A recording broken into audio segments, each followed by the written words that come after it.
Hello everyone, welcome to Marudra study platform.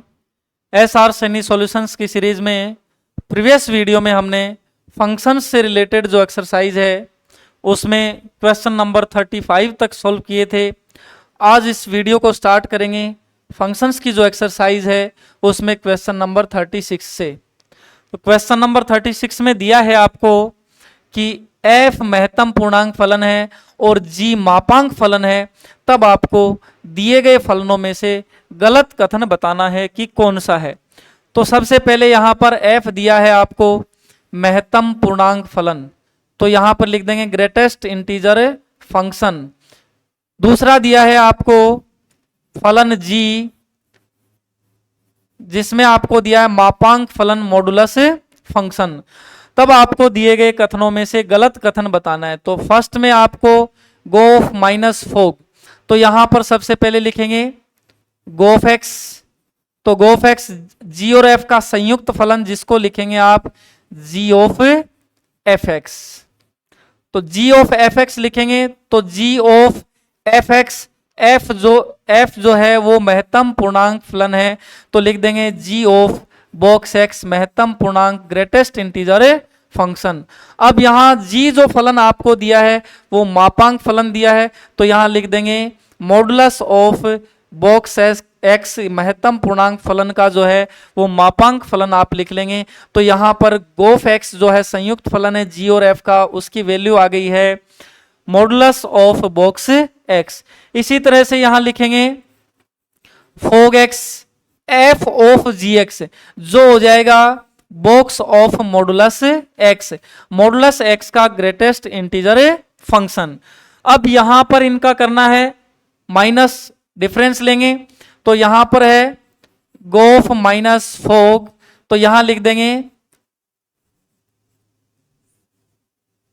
Modulus of box x minus fog x में लिख देंगे box of modulus x, और x की value यहां रखनी है -5/3। x की वैल्यू यहां रखनी है -5/3। तो देखेंगे यहां -5/3 का जो मॉडुलस है वो हो जाएगा 5/3, वैल्यू जो है वो पॉजिटिव हो जाएगी मापांक फलन में। दूसरा आपको लिखना है इसमें बॉक्स एक्स महत्तम पूर्णांक फलन।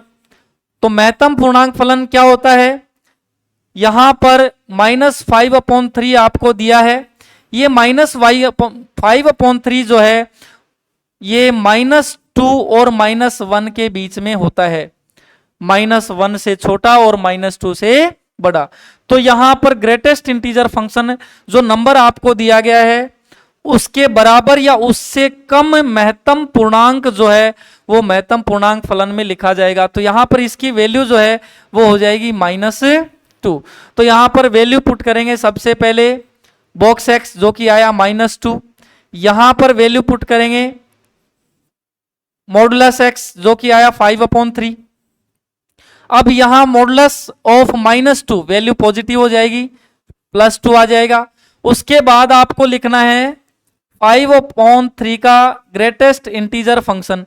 तो 5/3 जो है वो होगा 1 और 2 के बीच में, तो 5/3 से कम या उसके बराबर सबसे बड़ा पूर्णांक जो है वो क्या होता है 1 होता है, तो इसकी वैल्यू आ जाएगी 1। तो यहां वैल्यू आ गई है 1, तो ये हो गया 2 - 1 = 1, यानी जो पहला जो कथन दिया गया है वो कथन सही है। गोफ माइनस फोग ऑफ -5/3 = है 1। दूसरा इसमें देखते हैं गोफ माइनस फोग ऑफ 5/3, तो यहां फर्स्ट और सेकंड में यहां वैल्यू नेगेटिव है, यहां वैल्यू पॉजिटिव है। तो सबसे पहले गोफ एक्स लिखेंगे, तो गोफ एक्स जो है वो आपके पास में आया है मॉडुलस ऑफ बॉक्स एक्स, तो यहां पर जो आया है वो मॉडुलस ऑफ बॉक्स एक्स आया है, तो यहां लिख लेंगे modulus of box x, modulus of box x, और माइनस यहां लिखेंगे बॉक्स ऑफ मॉडुलस एक्स, और एक्स की वैल्यू जो है वो लिखनी है 5/3। तो यहां लिखेंगे 5/3 का ग्रेटेस्ट इंटीजर फंक्शन और उसका मॉडुलस फंक्शन। -5/3 का मॉडुलस फंक्शन और फिर उसका ग्रेटेस्ट इंटीजर फंक्शन। तो यहाँ 5/3 का अभी लिखा था, ग्रेटेस्ट इंटीजर फंक्शन 1 होगा, उसका मॉडुलस लिखेंगे -5/3 का मॉडुलस जो है वो 5/3 ही रहेगा और उसका ग्रेटेस्ट इंटीजर फंक्शन आप लिखेंगे तो 1 लिखेंगे। 1 - 1 जो है वैल्यू होनी चाहिए 0। तो यहां पर सेकंड जो आपको स्टेटमेंट दिया है वो भी सही है, उसमें वैल्यू 0 है। फर्स्ट भी सही है कथन, दूसरा भी सही है। थर्ड जो है उसको चेक कर लेते हैं। थर्ड में आपके पास है f + 2g। तो यहां f जो है वो आपको दिया है महत्तम पूर्णांक फलन, ग्रेटेस्ट इंटीजर फंक्शन, प्लस में 2g जो दिया है वो दिया है मापांक फलन। x जो लेना है वो लेना आपको -1। तो यहाँ -1 लेंगे, x की जगह लिख दिया है -1। तो यहां जब ग्रेटेस्ट इंटीजर फंक्शन लिखेंगे, जब x की वैल्यू जो है वो इंटीजर हो तो यहां पर जो बॉक्स x है वो x ही होगा, यानी -1 हो जाएगा। फिर यहां पर लिखेंगे +2 इंटू, यहां -1 का मॉडुलस लिखेंगे तो +1 हो जाएगा। तो ये हो गया 2 और -1 जो है यहां पर आ गया 1। तो थर्ड ऑप्शन में वैल्यू जो है वो 1 आनी चाहिए। तो ये कथन भी सही है। बचा हुआ कथन जो है वो गलत कथन होगा। तो इस क्वेश्चन में ऑप्शन 4 जो है वो करेक्ट ऑप्शन हो जाएगा। वैल्यू चेक कर लेते हैं, f + 2g जो कि होगा ग्रेटेस्ट इंटीजर फंक्शन है f, फिर g जो है वो मॉडुलस फंक्शन है और x की वैल्यू जो है वो आपको लिखनी है 1। तो यहां पर 1 का मॉडुलस और 1 का लिखेंगे ग्रेटेस्ट इंटीजर फंक्शन, दोनों की वैल्यू होगी 1। तो 2 + 1 जो है वैल्यू आनी चाहिए 3 और ऑप्शन में दी गई है 1। तो ऑप्शन 4 जो है वो इनकरेक्ट है। ऑप्शन 4 जो है वो इस क्वेश्चन के लिए करेक्ट है क्योंकि कथन जो है वो गलत है। तो यहां पर आंसर हो जाएगा ऑप्शन नंबर 4। नेक्स्ट क्वेश्चन है, फलन दिया गया है r से r में और f(x) आपको दिया है x² / x² + 1। दिए गए कथन का परिसर आपको बताना है क्या होगा। तो यहां प्रांत और सह प्रांत दोनों ही r दिए गए हैं। तो यहां पर परिसर के लिए प्रतिलोम फलन ज्ञात करते हैं। तो इक्वल्स टू आपने मान लिया है y। तो यहां पर लिखा x² और यहां क्रॉस मल्टीप्लाई करेंगे तो यहां हो गया इक्वल्स टू x² y और प्लस में हो गया y। तो यहां इसका ट्रांसफर कर लेंगे, दूसरी तरफ लिखेंगे तो x² - x² y और इक्वल्स टू आपके पास है y। तो यहां उसके बाद x² कॉमन लेंगे तो 1 - y बचेगा, इक्वल्स टू हो गया y। तो यहां से जो वैल्यू आएगी x² की जो वैल्यू है वो हो गई है y/1 - y। x की वैल्यू जो आएगी तो यहां लिख देंगे x की वैल्यू जो होगी वो यहां से हो जाएगी ±√(y/1 - y)। तो यहां देखेंगे कि ये जो फलन है प्रतिलोम फलन जो आएगा ये परिभाषित कब होगा, यानी x belongs to real number है। तो x belongs to real number होने के लिए y की वैल्यूज क्या होनी चाहिए, जो y की वैल्यूज होंगी वही क्या होगा, परिसर होगा। तो सबसे पहले यहां देखेंगे कि जो y की वैल्यू है उसके लिए 1 - y is not equal to होना चाहिए 0। 1 - y is not equal to 0। Denominator जो है वो 0 नहीं होना चाहिए। 0 होगा तो फलन अपरिभाषित हो जाएगा, यानी y की वैल्यू जो है वो नहीं होनी चाहिए 1। y की वैल्यू 1 नहीं होनी चाहिए, यानी परिसर में 1 शामिल नहीं है। दूसरा यहाँ स्क्वायर रूट दिया गया है तो स्क्वायर रूट में क्या लिखेंगे, स्क्वायर रूट कब परिभाषित होगा, जब value greater than equal to क्या हो, 0 हो। और 0 आपको यहां शामिल नहीं करना है, ग्रेटर देन इक्वल टू क्या हो, 0 हो। तो देखिए यहां पर y/ साइन चेंज कर लेंगे, y - 1 लिख लेंगे। तो यहां पर जो साइन है उसको चेंज कर देंगे, लेस देन इक्वल टू क्या हो जाएगा, 0 हो जाएगा। तो यहां पर जो वैल्यू आएगी, क्रिटिकल पॉइंट्स ले लेते हैं यहां पर -∞ से ∞ लिख करके यहाँ y की वैल्यू 0 ले लेंगे, दूसरी y की वैल्यू 1 ले लेंगे और यहाँ पर राइट साइड से जो आपके पास इंटरवल है उनको लिख लेंगे प्लस माइनस प्लस। तो यहाँ लेस देन इक्वल टू 0 है, इसलिए यहाँ लेस देन होने पर माइनस जो है उस इंटरवल को आप शामिल करेंगे। तो यहाँ जो वैल्यू आ गई वो आई है 0 से 1।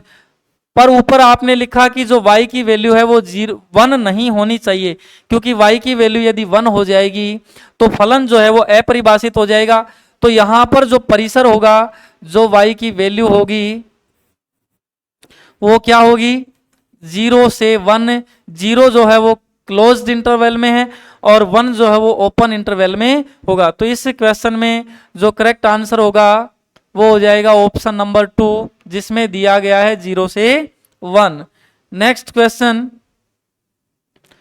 क्वेश्चन में आपको दिए गए फलन का प्रांत बताना है। जो आपको दिया गया f x equals to log of log x. तो लॉगरिथम फंक्शन आपको दिया गया, कब परिभाषित होगा लॉगरिथम फंक्शन? लॉग एक्स परिभाषित होगा जब एक्स की वैल्यू 0 से ज्यादा हो। तो यहाँ ये लॉगरिथम फंक्शन परिभाषित होगा यदि यहाँ ये जो वैल्यू है ये ग्रेटर देन क्या हो जाए, 0 हो जाए, यानी लॉग एक्स की वैल्यू जो है वो ग्रेटर देन 0 हो। तो यहाँ से लॉगरिथम फंक्शन हटाएंगे, यानी लॉगरिथम का बेस यहाँ e है, तो दूसरी साइड लिखते ही लॉगरिथम हटाते ही e टू द पावर 0 हो जाएगा, यानी log x की value greater than e to the power 0 होनी चाहिए। e टू द पावर 0 की वैल्यू होती है 1, तो ग्रेटर देन होना चाहिए 1। यहां से लॉगरिथम हटाएंगे तो इधर लिख देंगे e टू द पावर 1, यानी x की वैल्यू होनी चाहिए e की पावर 1 से ज्यादा, x की वैल्यू होगी ग्रेटर देन e, यानी जो x की वैल्यू होगी प्रांत होगा वो e से इंफिनिटी होगा ओपन इंटरवल में जिसमें e शामिल नहीं है। तो यहाँ इस क्वेश्चन में ऑप्शन 2 जो है वो करेक्ट ऑप्शन हो जाएगा। नेक्स्ट क्वेश्चन में ऑप्शन नंबर 39, क्वेश्चन नंबर 39 में वास्तविक मान फलन एफ एक्स इक्वल्स टू आपको दिया है modulus of log of mod x. तो यहां पर आपको बताना है परिसर। तो वास्तविक मान फलन यानी आर जो आपको दिया गया है, यहां देखेंगे एफ एक्स जो है उसका परिसर क्या होगा। तो परिसर के लिए यहां पर मॉडुलस फंक्शन दिया गया है। तो मॉडुलस फंक्शन जो है मापांक फलन है, उसमें केवल धनात्मक संख्याएं और 0 ही शामिल होता है। जब आप मॉडुलस फंक्शन लिखेंगे तो उसका परिसर क्या होता है, परिसर जो है वो क्या होता है 0 से इंफिनिटी। वैल्यू जो है मॉडुलस एक्स की 0 हो सकती है या 0 से ज्यादा, केवल धनात्मक ही होगी, ऋणात्मक संख्याएं इसमें शामिल नहीं होंगी। तो यहाँ मॉडुलस फंक्शन आपको दिया गया है, तो इसमें परिसर जो है वो हो जाएगा 0 से इंफिनिटी। तो इसमें ऑप्शन 3 जो है वो करेक्ट ऑप्शन होगा। नेक्स्ट क्वेश्चन में आपको फलन दिया है f x equals to root of 1 minus 2x plus 3 sine inverse of 3x minus 1/2। दिए गए फलन का प्रांत बताना है, x की वैल्यूज जिनके लिए फलन परिभाषित है। तो यहाँ पर रूट फंक्शन स्क्वायर रूट लगा हुआ है, तो स्क्वायर रूट परिभाषित होने के लिए 1 minus 2x is greater than equal to क्या हो 0, यानी माइनस 2x जो है ग्रेटर देन इक्वल टू -1 हो। माइनस से मल्टीप्लाई कर देंगे तो साइन चेंज हो जाएगा, लेस देन इक्वल टू 1 लिख देंगे। 2 से डिवाइड करने पर x की जो वैल्यू है लेस देन इक्वल टू 1/2, यानी x की वैल्यू जो है वो माइनस इन्फिनिटी से 1/2 को लिखेंगे क्लोज्ड इंटरवल में। तो x की वैल्यू आ गई है जिसके लिए पहला फलन जो है वो परिभाषित है। इसमें दूसरा फलन है साइन इनवर्स। तो साइन इनवर्स x कब परिभाषित होगा, या जब इसका प्रांत आप देखेंगे कि साइन इनवर्स x जो है उसमें x की वैल्यूज क्या होंगी, यहां पर प्रांत जो है वो क्या होगा -1 से 1 तक होगा। साइन इनवर्स x का प्रांत कितना होगा -1 से 1। तो यहां पर जो वैल्यूज हैं 3x माइनस 1/2 ये क्या होनी चाहिए, किस इंटरवल में होनी चाहिए -1 से 1। तो क्या लिख देंगे is greater than equal to -1 and less than equal to 1।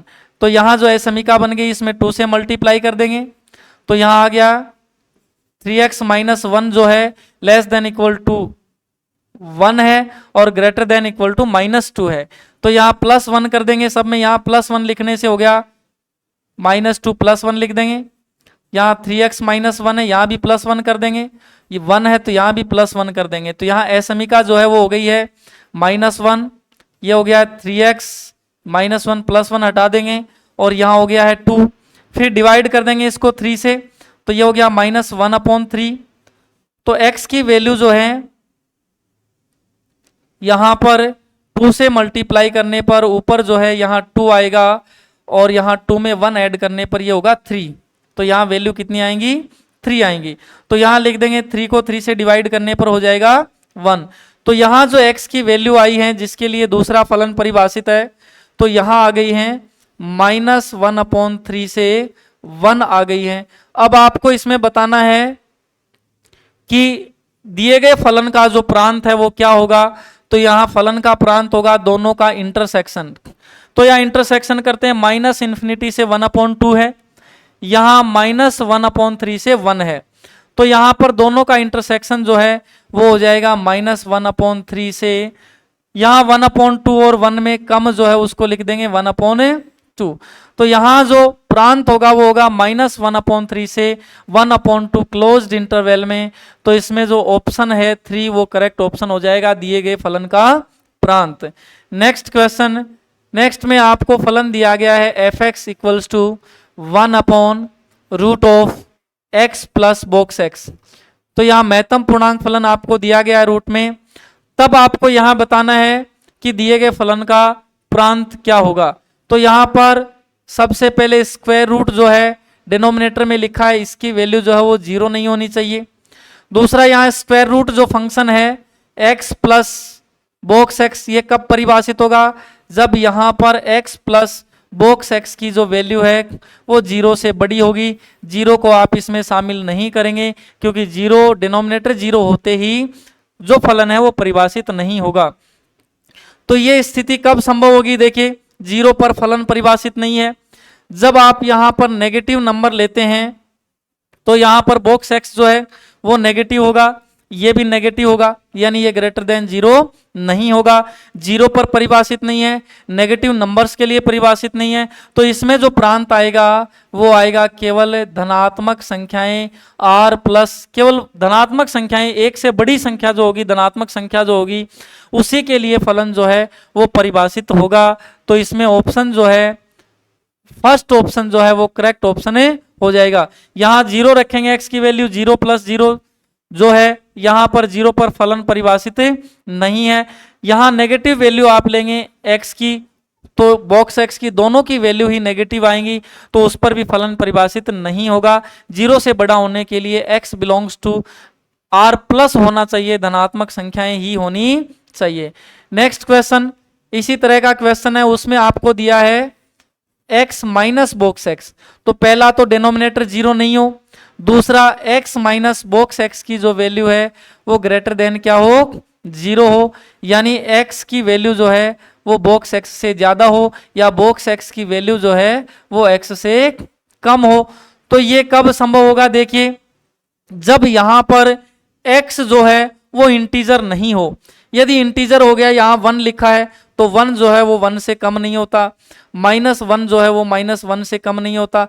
तो इंटीजर होने पर बॉक्स x की वैल्यू जो है वो x के इक्वल होती है। कब, जब x क्या हो, इंटीजर हो। तो यहाँ पर x इंटीजर होगा तो यहाँ पर फलन परिभाषित नहीं होगा, डिनोमिनेटर क्या हो जाएगा, 0 हो जाएगा। तो यहाँ पर हम लिख देंगे कि इसमें z जो है वो शामिल नहीं है, x की वैल्यू जो है वो इंटीजर नहीं हो सकती है। इंटीजर होने पर जो डिनोमिनेटर है वो 0 हो जाएगा और जो वैल्यू है यहाँ पर वो क्या हो जाएगी, अपरिभाषित फंक्शन जो है वो नॉट डिफाइंड हो जाएगा। नेक्स्ट क्वेश्चन, नेक्स्ट में आपको बताना है f(x) = sign inverse of box x का प्रांत आपको बताना है। तो यहाँ साइन इनवर्स फंक्शन आपको दिया है। सबसे पहले sine inverse x, previous question में भी आपने लिखा कि साइन इनवर्स x है तो उसका प्रांत जो है x की वैल्यू जो है वो -1 से 1 तक होती है। तो यहाँ पर जो दिया गया बॉक्स x दिया गया तो यहाँ लिख लेंगे बॉक्स x की वैल्यू जो है वो हो जाएगी -1 से 1। तब आपको बतानी है कि x की वैल्यूज क्या हो सकती हैं। तो यहाँ देखिए -1 से लेते हैं, जब x की वैल्यू जो है -1 से 0 के बीच में हो, x की वैल्यू -1 से 0 के बीच में हो, और दूसरा लिखेंगे यहाँ x की वैल्यू जो है 0 से कितनी हो, 1 हो, और दूसरा लिखेंगे x की वैल्यू जो है वो 1 से कितनी हो, 2 हो। तो जब x की वैल्यू -1 या उससे ज्यादा है और 0 से कम है तब बॉक्स x की वैल्यू जो है वो आएगी -1। इसी तरह जब x की वैल्यू 0 या 0 से ज्यादा और 1 से कम है तो तब बॉक्स एक्स की वैल्यू ग्रेटर इंटीजर फंक्शन जो है वो हो जाएगा 0। इसी तरह से यहाँ बॉक्स एक्स जो है वो हो जाएगा 1। तो यहाँ पर देखिए जो ग्रेटेस्ट इंटीजर फंक्शन है उसकी वैल्यू क्या होनी चाहिए, -1 या उससे ज्यादा, 1 या उससे कम। तो यहाँ पर ये वैल्यूज कब होंगी, जब x की वैल्यू क्या हो, -1 या उससे अधिक और 2 से क्या हो, कम हो। इसमें 2 शामिल नहीं है, 2 होते ही वैल्यू कितनी हो जाएगी, 2 हो जाएगी। तो यहाँ x बिलोंग्स टू जो है वो कितना होगा, -1 क्लोज्ड इंटरवल में, और 2 को लिखेंगे ओपन इंटरवल में। तो दिए गए फलन का जो प्रांत है उसके लिए जो ऑप्शन है, थर्ड ऑप्शन जो है वो करेक्ट ऑप्शन होगा, जिसमें प्रांत होगा -1 से 2। नेक्स्ट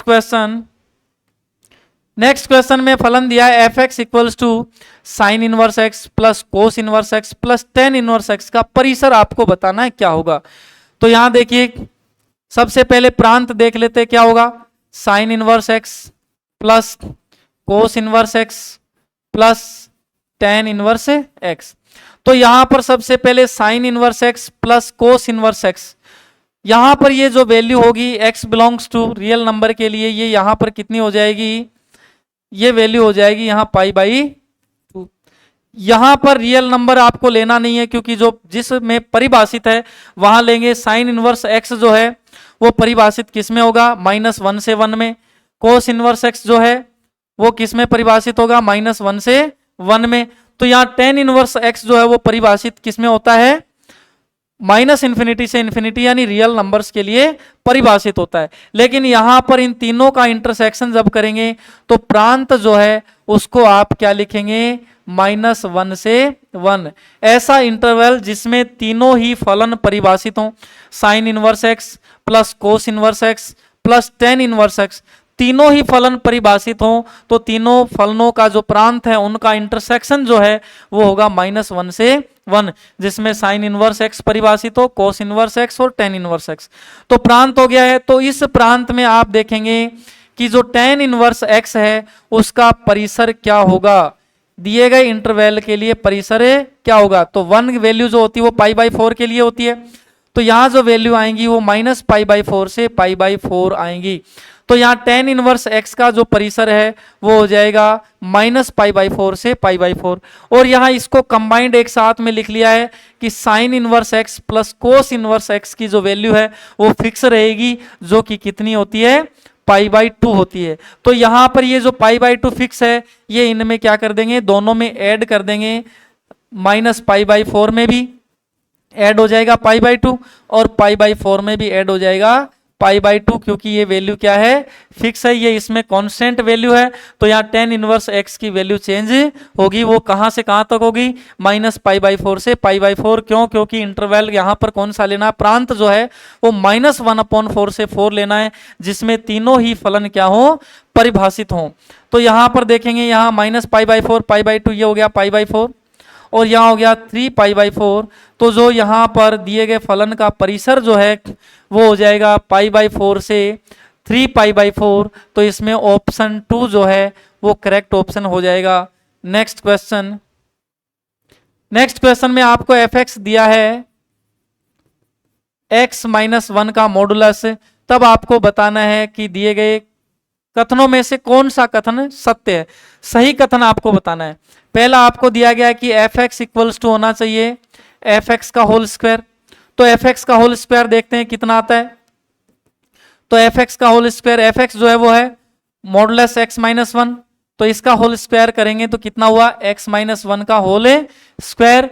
और यहाँ जो f(x) है, यहाँ जो लिखा हुआ है यहाँ थोड़ा चेंज करेंगे, f(x) स्क्वायर है, तो f(x) स्क्वायर की वैल्यू जो है वो यहां देख लेंगे, एक्स स्क्वायर पुट करेंगे तो एक्स स्क्वायर -1 होगी। तो देखेंगे कि ये दोनों वैल्यूज जो हैं वो सेम नहीं है, तो यहां पर सेम नहीं है, तो ये जो कथन है पहला ये सही नहीं है। दूसरा इसी तरह से f mod x यहां पर लेना है और मॉडुलस ऑफ f(x) लेना है। तो यहां पर देखिए यहां लिखेंगे f ऑफ मॉडुलस x, तो यहां f(x) है मॉडुलस x-1, तो यहां मॉडुलस x-1 हो जाएगा। यहां पर f(x) का मॉडुलस, तो f(x) जो है वो x-1 है तो उसका मॉडुलस हो जाएगा। तो यहाँ पर देखिए दोनों वैल्यूज जो हैं वो सेम नहीं है। यहाँ पर वैल्यू पुट करके आप चेक कर सकते हैं कि यहाँ पर आपने लिया -1, तो -1 लेने से ये हो जाएगा +1 और ये वैल्यू हो जाएगी 0। जब कितना रखेंगे यहाँ -1, यहाँ -1 रखेंगे तो ये -2 हो जाएगा। मॉडुलस करने के बाद क्या होगा 2 होगा। तो ये वैल्यूज जो हैं वो इक्वल नहीं है, तो ये फलन भी क्या है, ये कथन भी जो है वो सत्य नहीं है। थर्ड के लिए चेक कर लेंगे, तो थर्ड में आपको दिया है f(x + y = f(x + fy)। तो यहाँ f(x + y), तो यहाँ जो मॉडुलस x - y दिया है तो x की जगह x + y रख दें। यहाँ f(x) तो मॉडुलस ऑफ x - 1 और मॉडुलस ऑफ y - 1। तो ये भी जो वैल्यूज हैं ये इक्वल नहीं होंगी। आप वैल्यू पुट करके देख सकते हैं, यहाँ -1 -1 लिखें, x और y की वैल्यू जो -1 लेते हैं तो ये होता है -3। यहाँ x की वैल्यू -1, y की वैल्यू -1 लेते हैं तो यहाँ पर हो गया है ये -2 और मॉडुलस लेने के बाद ये हो गया इधर +3 और यहाँ मॉडुलस के बाद 2, यहाँ मॉडुलस के बाद 2 और 2 + 2 ये हो गया है 4। तो वैल्यूज जो हैं वो इक्वल नहीं है। तो इसमें जो ऑप्शन 4 जो है वो सही कथन होगा। ऑप्शन 4 जो है वो करेक्ट ऑप्शन हो जाएगा। आप चेक कर सकते हैं, इसमें पहले आपको दिया है f(1 + x) और फिर दिया f(1 - x)। तो यहां दिया है x - 1, तो x की वैल्यू 1 + x रख देंगे, यहां 1 - x रख देंगे। तो यहां देखते हैं कितना आएगा, +1 - 1, यहां मॉडुलस x हो गया है और यहां +1 - 1 यहां हो गया मॉडुलस -x जो कि इक्वल होगा मॉडुलस x के। तो यहां -x और मॉडुलस x जो है वो इक्वल होगा, साइन से कोई चेंज नहीं आएगा, वैल्यू जो है वो सेम रहेगी। तो यहां पर जो ऑप्शन 4 जो है वो करेक्ट ऑप्शन होगा। नेक्स्ट क्वेश्चन, यदि f एक ऐसा वास्तविक मान फलन है कि f(x + y) जो है वो आपको दिया गया है f(x + fy) और आपको वैल्यू दी गई है f(1 = 5), तब आपको वैल्यू बतानी है f(100) जो है वो कितना होगा। तो यहां से f(1) दिया गया है तो f(1) से स्टार्ट करते हैं, x की वैल्यू 1 लिखते हैं, y की वैल्यू भी 1 लिखते हैं। तो 1 + 1 जो है ये हो जाएगा 1 + 1, इसकी वैल्यू होगी 5 + 5 = 10। फिर इसी तरह से आगे लिखते हैं f(2 + 1), फिर लिखते हैं f(3 + 1), f(4 + 1), इस तरह से लिखेंगे तो यहाँ वैल्यू जो है वो आप फाइंड आउट कर सकते हैं। f(3 + 1) लिखने पर f(3), f(1), यहाँ f(2) की वैल्यू जो है f(1 + 1) कैसे लिख सकते हैं, f(2) लिख सकते हैं, इसको आप f(3) लिख सकते हैं, f(4) लिख सकते हैं। तो यहाँ जो वैल्यू है f(2) की 10 आई है, 10 + 5 हो जाएगा 15 और यहाँ 15 में फिर से 5 ऐड कर देंगे 20। तो यहाँ आप देखेंगे कि ये जो हैं 5 के मल्टीपल्स आएंगे। तो f(2) लेने पर यहाँ पर आ गया 2 × 5, f(3) लेने पर आया 3 × 5 और f(20) लेने पर आया 4 × 5। अब आपको लेना कितना है 100, f(100) लेना है तो इसकी वैल्यू हो जाएगी 100 × 5 = 500। तो इसमें करेक्ट आंसर जो है वो हो जाएगा 500